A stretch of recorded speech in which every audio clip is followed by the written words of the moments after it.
Scotsman let me preside over the University Challenge Children in Need Special as Team BBC beat Team ITV. Well, keen to avenge defeat, a rematch was arranged, and I bribed Jeremy to let me do it again. So, this is University Challenge for Children in Need, Battle of the Broadcasters. Roll titles. Where is that barista with my coffee?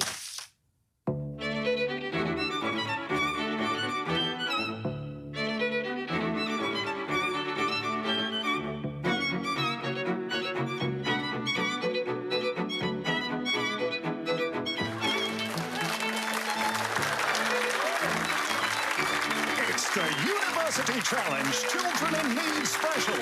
Asking the questions, Kirsty Walk. Welcome to a special Children in Need edition of University Challenge, the show that pits the finest intellectual minds Britain has to offer against each other and Russell Kane. So, we're all here supporting BBC Children in Need. And even my croaky voice couldn't stop me being here. So, if you're able to support us too, we'd love for you to donate whatever you can while you enjoy the show. Tonight sees a rematch between the fiercest rivals this world has ever seen after the BBC's stunning victory over ITV last year. Let's take a look. In the 2007 television film My Boy Jack. BBC Pemberton. Rudyard Kipling. BBC O'Brien. At the Olympic Games. BBC Pemberton. I think it's Orinoco. ITV Domit. Ibiza? No. BBC O'Brien. Is it Majorca? It is indeed. Can you throw us another picture around, please? We asked Joel if he wanted to come back this year, but he didn't know the answer to that question either. So, let's meet the teams. Team ITV. I'm Russell Kane, a comedian, writer, presenter, and I've been to Ibiza 26 times, so I can remember nothing. I'm Denise Welsh. I'm an actor, TV presenter and Loose Women panellist. And I don't know about university, but this will certainly be a challenge. And their captain. My name is Kay Adams. I'm a journalist, broadcaster. I'm also a Loose Women panellist. And today we're discussing if you want to get out of a tricky situation, is it OK to say you need a wee? Sit down. And I'm Dr. Ranj Singh. I'm an NHS doctor, a TV presenter and an author. And I'm here because someone said they needed a first aider. I'm Russell Kane, and I can't remember anything. Well, let's hear it for Team ITV.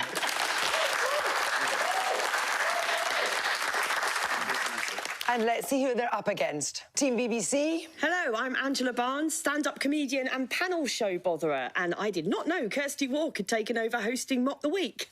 Wait a minute, you're not Hugh Dennis. No, I'm Michelle Hussein, journalist and BBC newsreader, which means my main skill is having a certain look in the eye and being able to shuffle my papers really well. And their captain. Hello, I'm Rick Edwards, an author and broadcaster, and I'm here because the last time I was on University Challenge, I lost, and I figured there was never going to be a better chance of getting a win than against this team from ITV. I'm John Coleshaw, comedian, impersonator, voice actor with Dead Ringers, or Dead Ringers, as Tom Baker would say, and I've travelled 35 minutes into the future, and oh, what an awesome episode this was. Well, welcome to you all, but first of all, Dr. Ranj, I mean, it is so nice of you to join us, and we're absolutely amazed that you're here in person, because we thought that we'd just get a telephone number to call, and you promised to get... And you are apparently a real doctor. So, really, how do you find the time to keep your general knowledge up? It's really easy because I have none. Yeah, it's going to be a great game, guys. So, Kay, I mean, this is your University Challenge debut. You must be incredibly proud. Oh, incredibly proud. I remember watching it when I was a student. I think we've got a university photo. And I'm just wondering, who are we channeling here? It was my Rod Stewart mullet. What do you think? And the one earring. Did you see the one earring? Yeah. That was a statement. Look at that. I might have handed in my homework on time, but earring. Screw the system. I'll show them what's what. Denise, welcome. I mean, we wait ages for one loose woman, and we've got two loose women on the panel. I know. Tell me, what kind of student were you? I loved school. I loved hanging around on the radiators to see which boy I fancied walk past. That was basically my my school years. So that's why I said yes to University Challenge. Russell, did you ever think that you were going to be on University Challenge? Being brutally honest, more than that, I was on my university's team, the untelevised heats. So you say. We didn't get through because we were a former polytechnic and the questions are quite elitist. We needed more that were for us, like, you know, what is channel 162 on a Sky remote? Bang, Animal Planet. So we got absolutely thrashed. Well, thank you very much into the insights from the ITV team. Now, BBC, you know what you're up against. Angela, you studied linguistics at Sussex. Is that going to be a help? I doubt it, Kirsty. It didn't help me get a job, and that was the one thing it was meant to do, so I don't see how it's going to help me in a quiz. Are you happy with the team as you look at it? I am so happy to be on Team BBC, and I'll tell you why, because when I was 10, my friend at school, her mum wouldn't let her play at my house because she described us as being a bit ITV. So, up yours, Carol. I'm on Team BBC. You could be cancelled for that, Barnes. Well, Michelle, you are the real deal. You went to Cambridge. You're an award-winning journalist, you're a BBC newsreader. Presume this is a dawdle. I feel it can only go downhill from an introduction like that, Kirsty. You wrote a book called The Skills, How to Get Ahead at Work. So has that prepared you? I wrote about things like authority and presence, and I'm now realising all of it is crumbling and none of it is going to work on you or against these questions, so frankly... You're damn right. Anyway, Rick, I just have to say that you are the real deal. Because you actually have I was the real deal. No, no. No, it's me. It's you. Because you're no stranger to being a contestant because you actually have been on University Challenge. Yeah. I don't particularly want to go into any detail. If only we had a clip. Oh, no. Wait a minute. Oh, yes, I think we do. Oh, great. Let's take a look. 85 is not a bad score. It's not a good score, is it, Jeremy? No, it's not. It's a pretty useless score, really. But I was just trying to be nice to you. Well, thank you for that. But we won't bother. It felt empty to me. It was a bit empty. But you had some good answers, I think. Just patronising and hollow. just say it how it is, Jeremy. You were disgusted with us, we were disgusted with ourselves, and leave it at that. John Colshaw, welcome to University Challenge. Lovely to be here. If you were to choose a celebrity to be on your team tonight, who would it be? I hope that, Russell Kane, you will defect to our team, because we love those caning it videos that you do. We pick apart the logic of life and shine a light on the absurdity and point it out for us to feel much, much better. With lots of not edits accurate, and carts in front of a bedroom wall. Not accurate. Not accurate. So no, don't clap. So, I believe you know our very own Roger Tilling, the man of University Challenge. Yes, exactly. Roger Tilling. He's like the Britain's Got Talent announcer, but with A-levels. Let's have a go, both of you, at telling where people should donate their money to for children in need. After you, Governor. To donate, go to bbc.co.uk/Pudsey. And this is why Peter Dixon couldn't do it. To donate, go to www.bbc.co.uk/Pudsey. Thank you very much to Team BBC. Good luck to you all. And just in case pride and bragging rights weren't enough, this year there's a prize. In the form of this special Pudsey Bear University Challenge trophy. OK, without further ado, it's time to quiz. And here we go. It's ITV versus BBC for the rematch for children in need. Fingers on buzzers, your starters for 10. Meanings of what four-letter word include the excrement of an earthworm, a rigid casing immobilizing a broken bone. Team BBC Barnes. Cast. Cast is the correct answer. Very well interrupted. Your bonus questions are all on taglines from films which feature an animal in their title. Firstly, which 1986 horror film, which shares its name with the biological genus Musca, had the tagline, "Be afraid, be very afraid"? Jaws. Jaws. Is it Jaws? Yeah. Isn't that about being afraid to go in the water? Oh, The Fly. It's The Fly? Yeah, the fly sounds. The Fly. Oh, I don't know now. I think it's a Cronenberg. Can I have your answer? We'll go The Fly. The Fly is the right answer. Yes. Oh. Next question. Which film, released in 2000, featured an animal known by anomaly as Gallus Gallus, had the tagline, "Escape or die frying"? What I find? Some kind of film about a fish or The anime. Absolutely escape or die frying. Obviously. Gallus. Die frying. I have to hurry you. Yeah, I know you've got to, but also... I think we've passed it, aren't we? I've got nothing. Try Finding Nemo. Yeah, we'll try it. Finding Nemo, even though it wasn't out then. The answer is Chicken Run. Oh. Thirdly, which film, based on a best-selling 1974 novel, featured a large animatronic Elas Mobranch and for tagline, "You'll never go into the water again"? Jaws. Yeah. Jaws. Jaws? Jaws is the correct answer. Very well done, Team BBC. Right, we're going to start our first picture round. For your picture starter, you will see a photo of a news reporter who covered the recent fuel shortages and was described on social media as the best man for the job. For 10 points, simply give me his name. Team ITV Adams. Phil McCann. Phil McCann is the correct answer. Your picture round bonus points coming up now. 3 more figures whose names are an example of what is sometimes called nominative determinism. First, for 5 points, what is the surname of this celebrity chef and proprietor of the Scran and Scally gastropub in Edinburgh? Okay, the guy's called Tom Kitchen. Are we all happy with that? Yeah. Tom Kitchen. It is Tom Kitchen. Secondly, a synonym for whiteout. What's the surname of this BBC East Midlands weather presenter? Blizzard. Do you know it's Blizzard, or are you guessing it because it's synonym? I'm pretty sure it's Blizzard, but I don't know what her first name is. We only need the surname. Oh, there you go. Okay, Blizzard. You're going Blizzard? Yes. It's Sarah Blizzard. Yeah, we got it. Next. Phonetically similar to a defensive instruction you might hear one player give another on a football pitch, what's the full name of this Belgian defender who once played for Anderlecht? Right, a defensive instruction. Come on, shout it. Well, to defend is to mark someone, isn't it? Would it mark them or something like that? What do players shout to each other? Man on. It's man on. What do they... Man on is French, isn't it? I'm afraid I'm going to have to stop you if you don't know it. No. We're going to say Mark Manon. It's Mark de Man. Mark de Man. OK, here we go. Next one. Starter for 10. Calcium salts, petroleum jelly, and long-chain aliphatic acids were among the original constituents of what modelling material developed in the late 19th century? Team ITV Sing. Plastic. Is not right. I'm afraid you lose 5 points. Oh, no. Take your time. I'm handing Team BBC over. Bonds. Plasticine. It's correct. Yeah.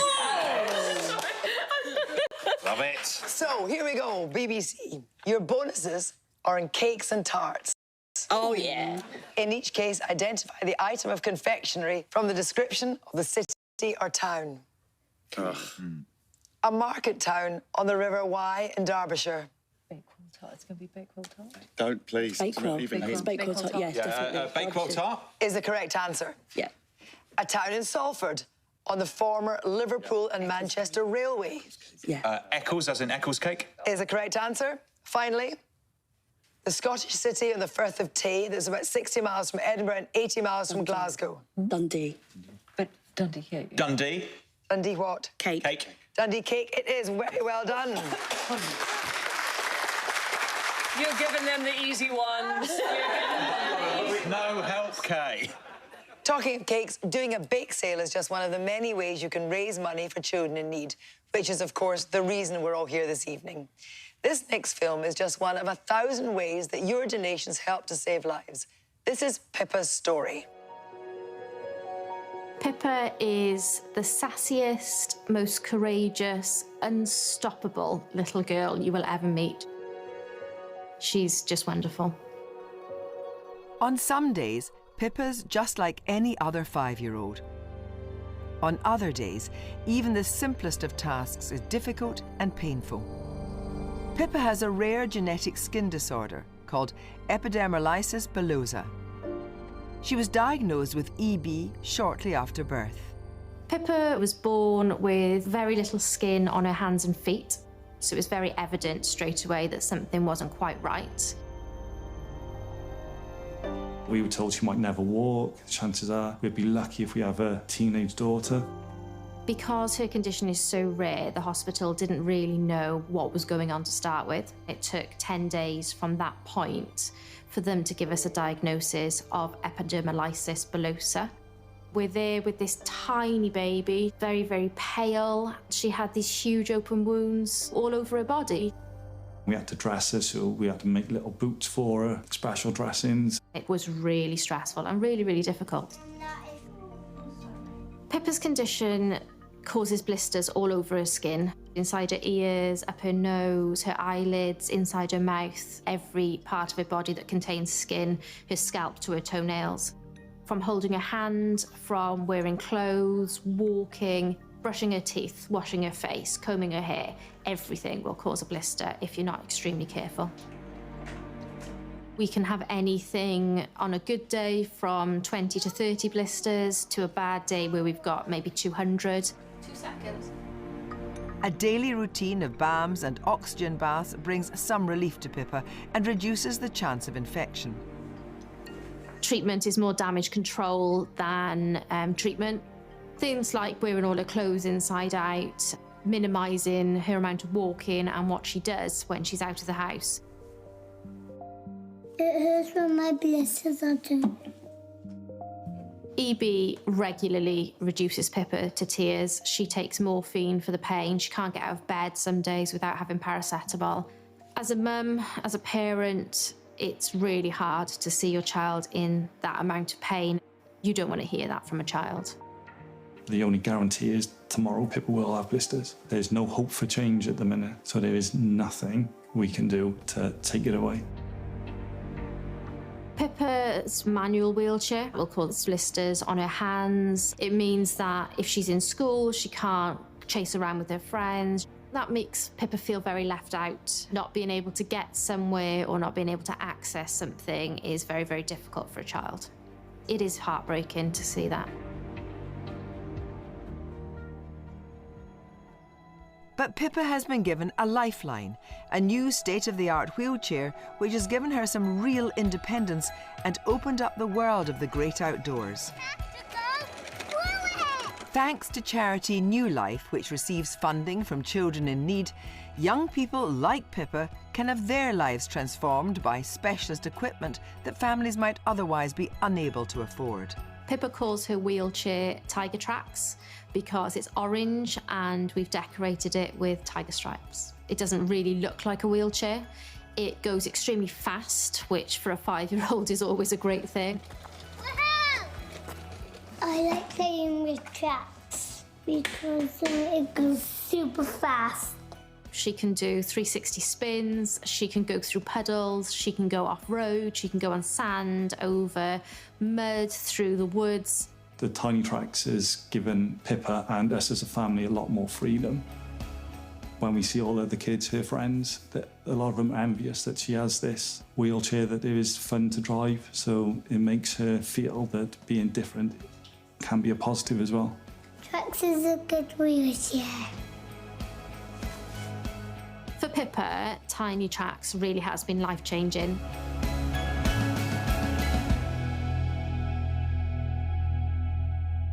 Specialist equipment like Pippa's chair can revolutionise the lives of young people who are in pain and whose conditions exclude them from large parts of everyday life that most of us would take for granted. And although Pippa's life has been transformed, there are many other young people whose lives are still on hold. And you could help change that right now. All you have to do is go online or send a text. To donate £5, £10, £20 or £30, text the word 5, 10, 20 or 30 to 70701. Texts will cost your donation plus your standard network message charge, and 100% of your donation will go to BBC Children in Need. You must be 16 or over and have the bill payer's permission. For full terms and conditions, more information or to donate online, visit bbc.co.uk/Pudsey. Thanks very much. We're right on now with the quiz, and it's a new starter for 10. Identify the author who wrote these words. Today you are you. That is truer than true. There is no one alive who's youer than you. Team BBC Ones. A.A. Milne. I'm afraid that is incorrect. You lose 5 points. I will carry on. He's also famous for his seminal work, The Cat in the Hat. Dr. Seuss. Dr. Seuss is the correct answer. Your bonus questions are in the language of the hit TV show Love Island. God. I'm there. What short word is often used by islanders as an insult to describe someone who's fallen for someone and gone soft? Mercury, the element, does this at about minus 39 degrees Celsius. Melt. I'm from Essex, it's dialect. What is your answer? It's melt. It is melt indeed. Next one. What word is used by islanders to describe someone who's physically attractive? On an Excel spreadsheet, this is represented by an A to Z icon. Is it fanny flutters? No, not on an Excel spreadsheet. How excited are you about your accounts? What about fit? Just go fit. Fit. It's not fit, it is sort. Sort. Finally. Damn. Often followed by the word off, what word is used by islanders to refer to the act of being dumped? This word shares the same spelling as the French word for foot. Pied. Oh, yes, well done. Pied. Yeah, pied. Is the correct answer. Seriously, don't bother, it's patronising. OK, let's get on with the quizzing. They're started for 10. Which enduring fictional character was originally named after the author of a definitive field guide for birds? Team BBC Hussein. James Bond. James Bond is the correct answer. Very good interruption. Let's go on to your bonus questions. And these are on fears and phobias. Which character famously suffers from garaskophobia and was created by Scottish novelist J.M. Barrie? Peter Pan, is that a fear of growing old? You must be, you're right. Could be. Well, J.M. Barrie, Peter Pan, Yeah. I guess. Yeah. I don't know. Yeah, Peter Pan. Exactly. Coulrophobia is an extreme fear of what traditional figures? Oh, I thought... An example is Pennywise in Stephen King's It. Clowns. Clowns is the correct answer. Anatidophobia refers to what common water bird? This jocular phobia originated as a joke made by Gary Larson in his enduring cartoon series The Far Side as the fear that somewhere out there, this bird may be watching you. Duck on. Is it duck? Duck. Might be. Is a duck watching, or a swan, or an albatross? I don't know, I'm just thinking of aquatic birds. Duck sort of pops into my mind. Should we go duck? Go on then, yeah. Go ducks. You're going ducks? Yeah. That's a really good answer and a very good round. Very well done. Next picture round. Take a look at the following picture. The women are from the Nuclear Research Lab, CERN, and are forming a joke band called Les Horribles Cernettes. But what is so significant about how this image was used by Tim Berners-Lee in 1992? Tim, ITV Kane. It was the first image on the internet. Correct. Very well interrupted. It is actually the first picture of anything that's not strictly related to physics posted in the World Wide Web. The bonuses are more pictures and it's celebrity art by people who have presented shows on the BBC or ITV. Born in Yorkshire, which comedian and member of a surrealist double act painted this linnet? And I'm going to accept their stage or given name. Well, Bob Mortimer and Vic Reeves, isn't it? I go Vic Reeves Vic then, Reeves. yeah, maybe. Jim. Vic. Vic Reeves, go Vic Reeves. Vic Reeves. Vic Reeves is the correct answer, and of course his name is Jim Moyer. Very well done. Well, I'd just like to say at this stage, you're doing a hell of a lot better than your lot did last year. That doesn't say Damned much. with faint praise. Damned with faint praise.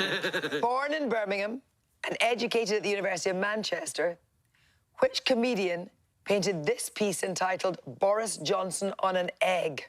Joe Lycett. In Birmingham. It's Joe, isn't it? It's got to be. Could be, yeah. I can't think of any I love other. Joe. That's Yeah. him. Well, it's modern, obviously, if it's Boris. Yeah. So, yeah, Joe Lycett. The answer is? Joe Lycett. And the answer is Joe Lycett. Very good. Which comedian with an alliterative stage name known for his offbeat comedy programmes painted this surreal dystopia featuring this morning's Philip Schofield? Which comedian with an alliterative stage name? Harry Hill? Harry Hill? Harry does a lot of art and paints a lot of art and exhibits art as well. Harry Hill. Harry Hill's correct, and the painting is called Schofield's Dream. Very well done, ITV. Let's see how you are on a music round. Now, everybody, you will hear an extract from a song that reached #1 in the UK charts earlier this year. Simply name the song. Team BBC Bonds. Wellerman. Wellerman, very well interrupted. Yes, it is indeed Wellerman. Sea shanty.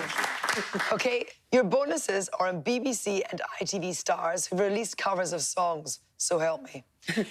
In each case, I'm looking for the name of the singer. Look at the stars, look how they shine. Jodie Whittaker. It's Jodie Whittaker. And everything you do. Jodie Whittaker? Jodie Whittaker is correct. Next up. Sleigh bells ring, are you listening?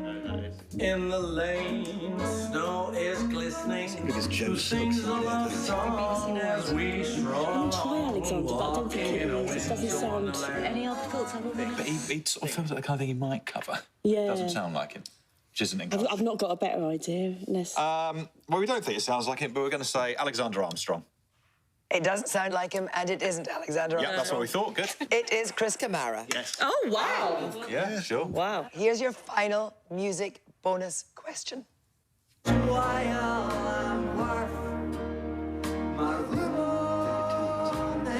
you're right, it is. Yeah. David Tennant. It is indeed David Tennant singing Sunshine on Leith. Very well done. So, new starter for 10. Upon his death in 1982, the Polish pianist Andrzej Tchaikovsky left what object to the Royal Shakespeare Company for use as a prop in Hamlet? Team BBC Coleshaw. A skull. A skull is the correct answer. Bonus questions on reviews. According to a 2016 review, which broadcaster, quote, addresses the camera as if he's trying to order dinner in the world's noisiest restaurant? He got this job because undiluted joy for railways radiates from his very being. Michael Portillo. Coleshaw? Michael Portillo. Is Michael Portillo. Next one. Concerning a performance on Strictly Come Dancing, which political figure did a reviewer describe as a man who learns a dance as if he were Hermione Granger facing expulsion from Hogwarts and performs it with a level of commitment matched only by a boa constrictor swallowing the last gerbil left on Earth? It must be Ed Balls. He's the only politician I can think of that... Yeah. Ed Balls? Correct. What was the Daily Mirror reviewing in 1960 when they wrote, the programme is doomed from the outset, for there is little reality in this new serial, which apparently we have to suffer twice a week? Coronation Street. Coronation Street. Corrie. Coronation Street? Is the correct answer. Courtney, very well done, Team BBC.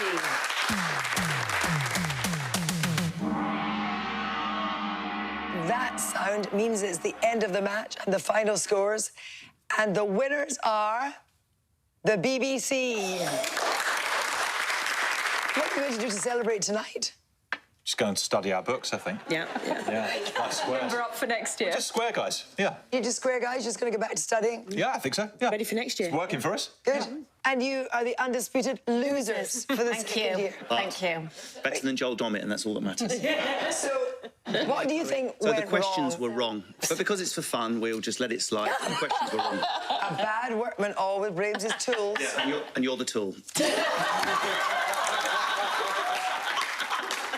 Thank you for watching University Challenge on BBC 2, ITV 0, a Children Need special. So it's goodbye from Team BBC and it's goodbye from Team ITV. And from me, for now, good night.